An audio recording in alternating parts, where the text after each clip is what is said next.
अस्सलाम वालेकुम dear viewers. जो मैं आज टॉपिक पढ़ाने जा रहा हूं that is new classical model of investment. New classical model of investment. Let me tell you one thing very clearly. अगर आप इससे पहले देखोगे जो क्लासिकल स्कूल ऑफ थॉट है, उन्होंने कैटेगोरिकली कहा कि जो इन्वेस्टमेंट है that is the negative function of rate of interest. That means rate of interest goes on increasing, investment goes on decreasing. Rate of interest goes on decreasing, investment goes on increasing. लेकिन उन्होंने इसमें कोई ज्यादा analysis नहीं की।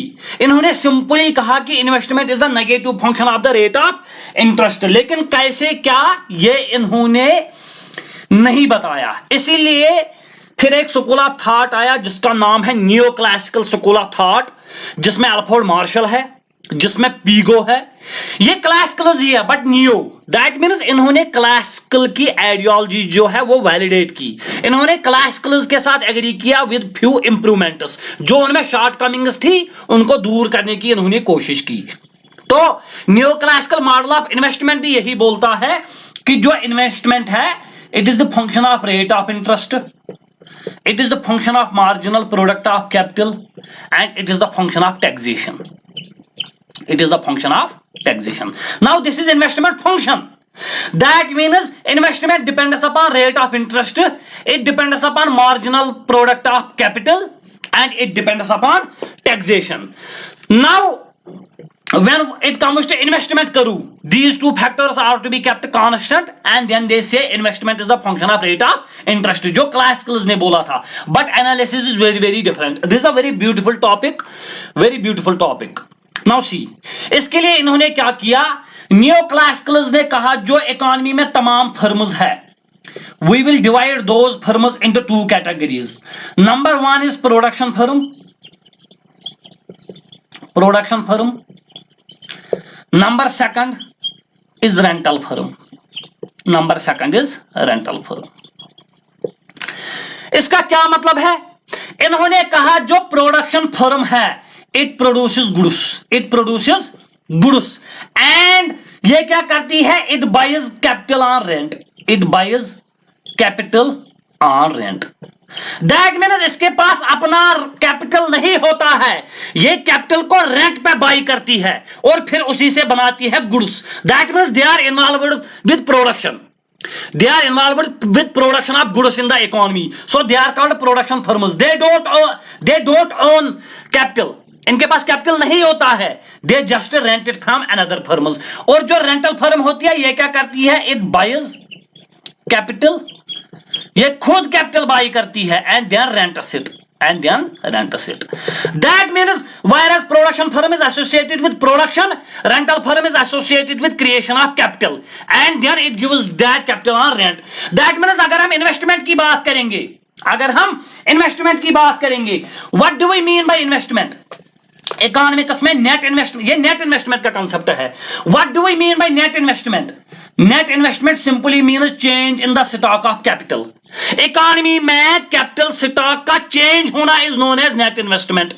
That means net investment at any particular time period t is equal to capital in that time period t minus what was capital in the previous time period t minus 1.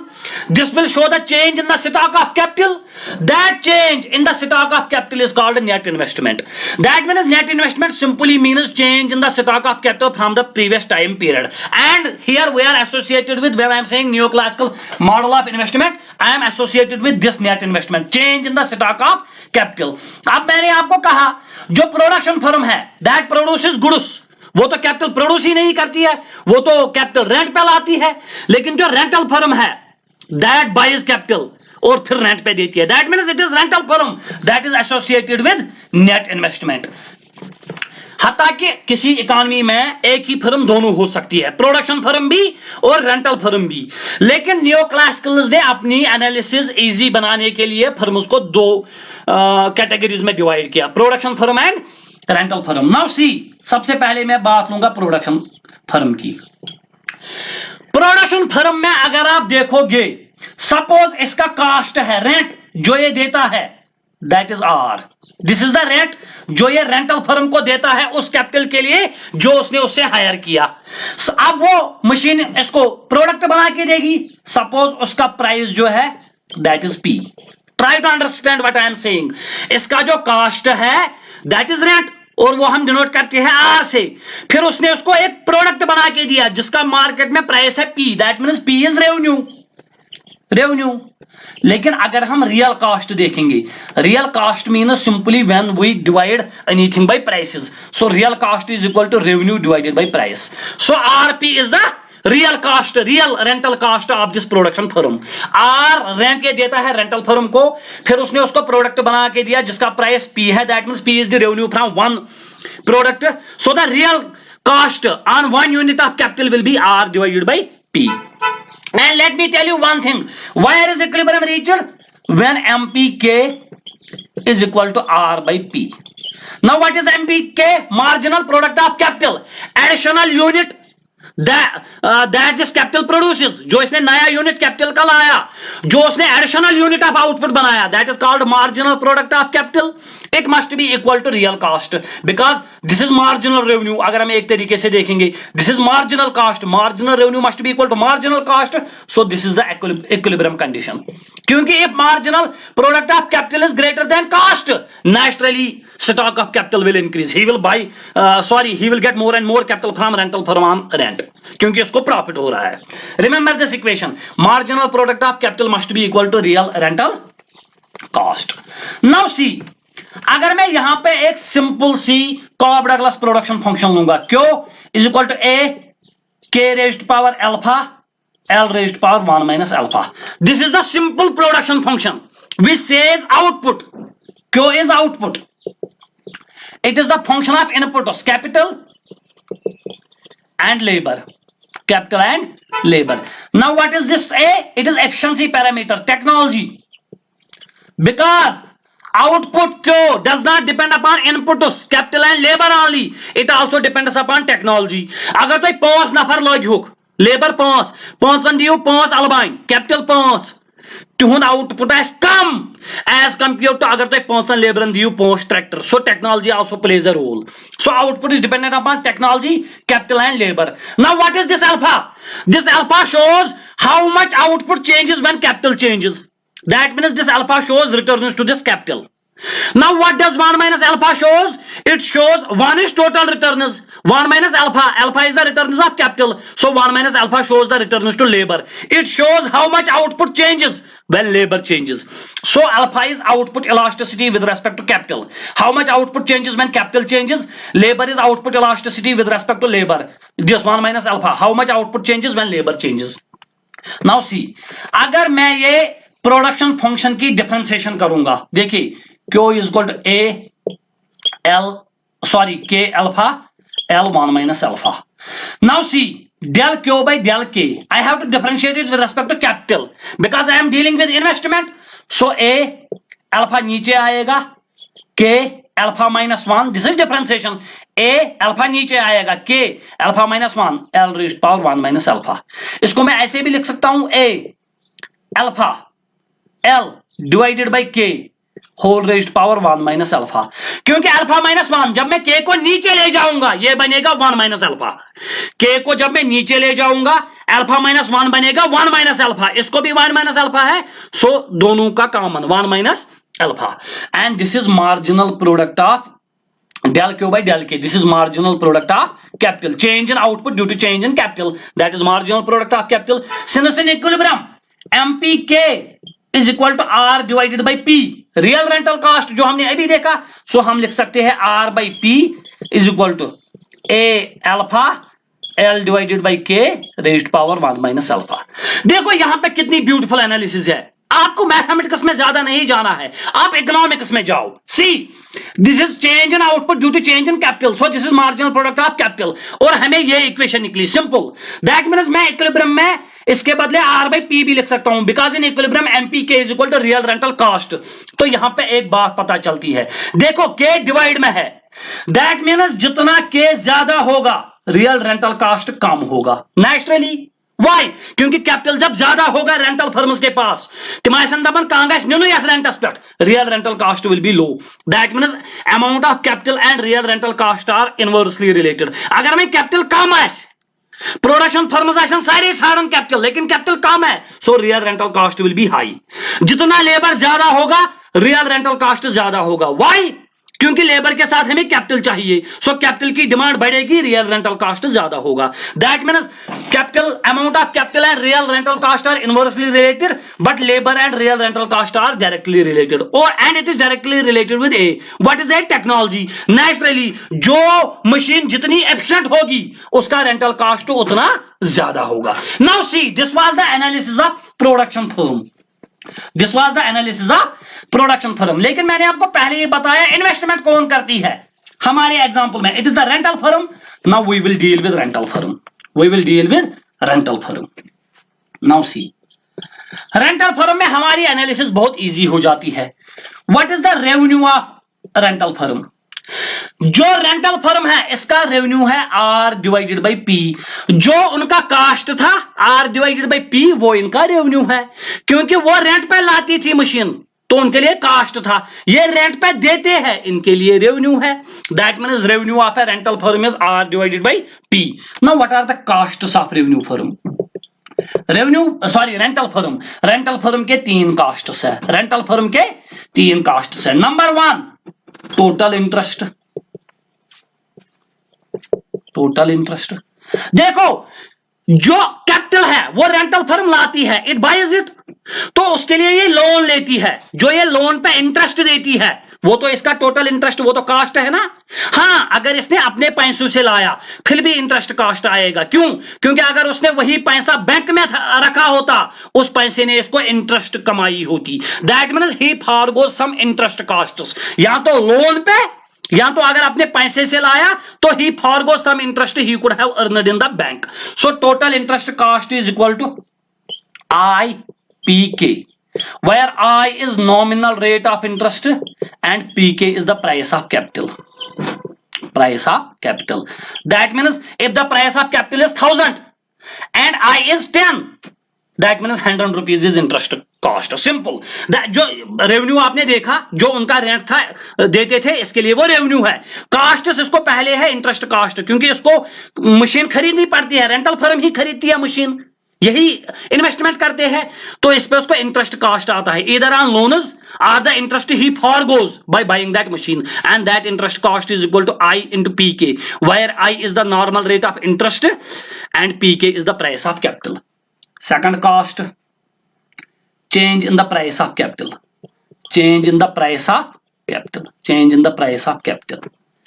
इसका क्या मतलब है with the passage of time या capital का price increase होगा या decrease होगा that means with the passage of time जो इसके कैपिटल का वैल्यू है या वो इंक्रीज हो जाएगा या डिक्रीज हो जाएगा अगर कैपिटल का वैल्यू इंक्रीज हो गया फिर उसको गेन है that is not a cost फिर वो कॉस्ट में माइनस करना है क्योंकि इसके कैपिटल का जो वैल्यू है वो इंक्रीज हो गया इसने 100 रुपए की मशीन लाई इस वक्त उसका वैल्यू 150 है सो 50 रुपीज इसको बच गए लेकिन अगर इसके कैपिटल का वैल्यू डिक्रीज हुआ दैट मीन्स वो भी कॉस्ट है आज इसका वैल्यू 100 है नेक्स्ट ईयर में इसका वैल्यू 80 ही है दैट मीन्स 20 रुपीज इसने ऑलरेडी लॉस्ट किए within 1 year that means another cost is change in the price of capital which is equal to del P K change in the price of capital number 3 depreciation इसका क्या मतलब है depreciation means wear and tear of capital देखो आज इन में machine ब्रोट स एफिशिएंसी रोजन किया या अद गस का तान खराब सो तान छु मैं चेंज करुन replacement investment but this depreciation is that means any machine does not have the same efficiency next year which it used to have last year इसलिए छु मैं ये कास्ट क्या मैं जन कुछ मशीन का तान खराब सह मैं रिप्लेस करुन तथ ना मैं खर्च go that cost is called depreciation cost suppose the rate of depreciation is n so NPK is depreciation suppose depreciation प्रत वरी गसन सपोज हमारे जो कैपिटल का प्राइस था वो 100 था और डेप्रिसिएशन है n इज 5% दैट मीन्स ₹50 हमें हर साल इसको इस पे खर्च करने पड़ते हैं इस मशीन पे, ताकि इसकी एफिशिएंसी जो है पहले जैसी रहे। That means depreciation is nothing, it is the wear and tear of capital, ताकि मशीन की एफिशिएंसी बरकरार रहे, अच में तान वान कहां पे चेंज करूं, that is called depreciation. That means revenue R/P था, कॉस्ट्स 3 है, interest costs IPK, change in the price of capital del PK and depreciation NPK। Now see, एक सिंपल सी बात, अगर आप यहां पे एक चीज देखोगे, मैंने आपको पहले इस रेंटल फर्म का ये बताया रेवेन्यू, इसके बाद मैंने आपको इसके कॉस्ट्स बताए। दैट मींस अगर हम इसके टोटल कॉस्ट्स देखेंगे, total cost will be equal to IPK plus or minus del PK, depends whether the price of capital has increased or decreased, plus NPK. That means this is the total cost. This is the total cost. Now see, हम इसमें PK common निकाल सकते हैं, इसमें भी PK है, इसमें भी। That means total cost will be equal to PK, अंदर रहेगा I। अब मैं लूंगा गेन का फायदा, मैं लूंगा गेन जब इसके प्राइस, जो कैपिटल का प्राइस है वो इंक्रीज हुआ था या डिक्रीज, आप कोई भी ले सकते हो। दैट मींस मैं माइनस वाला लूंगा, del PK divided by PK, क्योंकि PK कैंसल, वहां रह जाएगा del PK प्लस N, क्योंकि PK बाहर निकाला। This is the total cost as you know, interest cost, change in the value of capital, depreciation, और मैंने PK को बाहर निकाला, अंदर रह जाएगा I minus del PK by PK, क्योंकि PK कैंसल, वहां रह जाएगा del PK plus N। Now see, del PK change in the price of capital divided by PK, it is previous capital, this will show the rate of change of price, and we can say on capital asset this is the inflation of capital. Simply change in the price of capital divided by price of previous capital, this will show the rate of change of price, and what is rate of change of price, that is inflation. That means हम total cost की equation लिख सकते हैं PK I minus pi, where pi is inflation, plus N. Now see, total cost is equal to PK. Nominal rate of interest, what is I? Nominal rate of interest minus inflation, हम इसके बदले लिख सकते हैं R, where R is the real rate of interest. Real rate of interest. Because what is the difference between nominal interest and real interest? Nominal interest is that interest which includes price effects. Real rate of interest is that which excludes the price effect, जो price effect को बाहर निकालती है, क्योंकि हमने inflation इसमें minus की, तो what is left is the real rate of interest. That means हमारे जो total cost है that is equal to this. That will depend upon the price of capital, real rate of interest and depreciation. देखो यहां पे मैं आपको एक simple सी बात बताऊंगा, अगर हम प्रॉफिट देखेंगे, प्रॉफिट किसके बराबर होता है, ये नियोक्लासिकल एनालिसिस है, this is very very important. Profit हमेशा बराबर होता है टोटल रेवेन्यू या रेवेन्यू माइनस कॉस्ट। अब हमें पता है जो ये रेंटल फर्म है जो रेंट पे देती है कैपिटल, तो ये तब रेंट पे कैपिटल देगी जब इसके पास प्रॉफिट होगा। प्रॉफिट किसके बराबर है, revenue minus cost. What is revenue, इसका रेवेन्यू था R डिवाइडेड बाई P, जो उनका रेंट था, माइनस इसका कॉस्ट है PK into R plus N। See, in equilibrium marginal product of capital is equal to R by P। So हम लिख सकते हैं profit is equal to R by P के बदले हम लिख सकते हैं marginal product of capital minus PK R plus N. Now this is total cost, this is revenue. That means if marginal product of capital is greater than cost, marginal product of capital, that means profit will be positive, there will be positive profit, so the stock of capital will go on increasing. That means net investment will go on increasing. What is net investment? Change in the stock of capital. So from this equation, if marginal product of capital is greater than cost, a rental firm is making positive profit, so the amount of capital will go on increasing, there will be positive, there will be net investment in the economy. If it is less than this, there will be disinvestment, because marginal product of capital is less than cost. And the point where they are equal, marginal product of capital is equal to total cost, we have reached the equilibrium stock of capital. That means at that point the rental firm has neither the incentive to increase the stock of capital nor the incentive to decrease the stock of capital. Now see, यहां पे हमें एक बहुत ही important conclusion मिलता है. We know what is net investment. Change in the stock of capital, and change in the stock of capital is the function of profit. Is the function of profit. So हम लिख सकते हैं net investment is the function of MPK minus PKR plus N. Why? Because profit is equal to total revenue minus total cost. देखो यहां से हमें सीधे पता चलता है keeping marginal product of capital constant. Keeping marginal product of capital constant, keeping price also constant, keeping depreciation also constant. That means हम marginal product of capital को constant रखेंगे, हम price of capital को constant रखेंगे, हम depreciation को constant रखेंगे. तो जितना R बढ़ेगा, जितनी rate of interest बढ़ेगी, टोटल कॉस्ट बढ़ेगा. जितना टोटल कॉस्ट बढ़ेगा, प्रॉफिट डिक्रीज हो जाएगा. जितना प्रॉफिट डिक्रीज हो जाएगा, इन्वेस्टमेंट नेट इन्वेस्टमेंट भी डिक्रीज हो जाएगा. That means rate of interest क्या हो गई? इंक्रीज. नेट इन्वेस्टमेंट क्या हो गई? डिक्रीज. बराबर यही क्लासिकल इकोनॉमिस्ट्स ने भी बोला था, इन net investment is the negative function of rate of interest. लेकिन इन्होंने दिखाया कैसे? उन्होंने नहीं दिखाया था, उन्होंने सीधे हाइपोथेटिकली कहा था. दैट मींस जितनी keeping these three things constant, जितनी रेट ऑफ इंटरेस्ट बढ़ेगी, टोटल कॉस्ट बढ़ेगा, प्रॉफिट डिक्रीज हो जाएगा, नेट इन्वेस्टमेंट डिक्रीज हो जाएगी.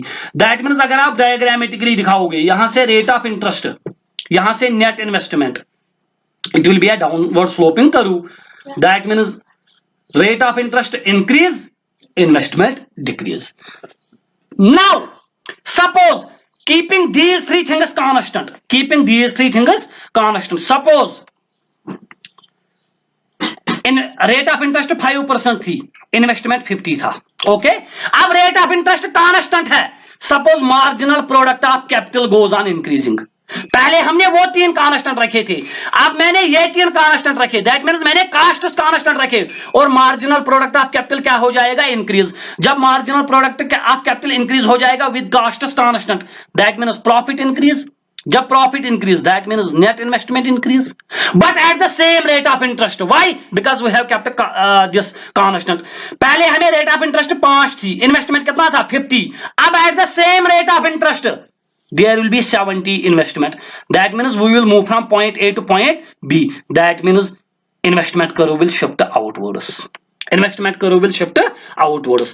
That means when we study investment curve, it traces the relationship between net investment and rate of interest, keeping all other things affecting net investment constant. जिसमें क्या क्या आता है? Marginal product of capital, price of capital, and depreciation. But when we study shifts in the investment curve, we study changes in either the price of capital or depreciation or marginal product of capital at constant rate of interest. Why? हम ये भी लिख सकते हैं ना, अगर rate of interest constant है, ये चेंज नहीं हुई, लेकिन प्राइस ऑफ कैपिटल कम हुआ, दैट मींस कॉस्ट कम हुआ, प्रॉफिट इंक्रीज, इन्वेस्टमेंट इंक्रीज, फिर भी शिफ्ट हो जाएगी. That means when we study its relationship with respect to rate of interest, we move up or down on the same investment curve. But when we study its relationship with respect to marginal product of capital, price of capital and depreciation, it will shift either outwards or inwards. Likewise taxation, agar at the same rate of tax interest rate, corporation tax decrease हुआ, corporation tax decrease हो जाएगा, that means investment increase हो जाएगी, it will shift outwards. That means new classical economists were successful in showing that net investment is the negative function of the rate of interest but keeping these factors constant. These factors are called shift factors. That means marginal product of capital shifts net investment, price of capital shifts net investment, depreciation shifts net investment, and taxation shifts net investment. So they differed in classical economists in only analysis. The result is same. That is why they are called neoclassicals with new techniques. Otherwise इन्होंने भी कहा net investment is the negative function of rate of interest.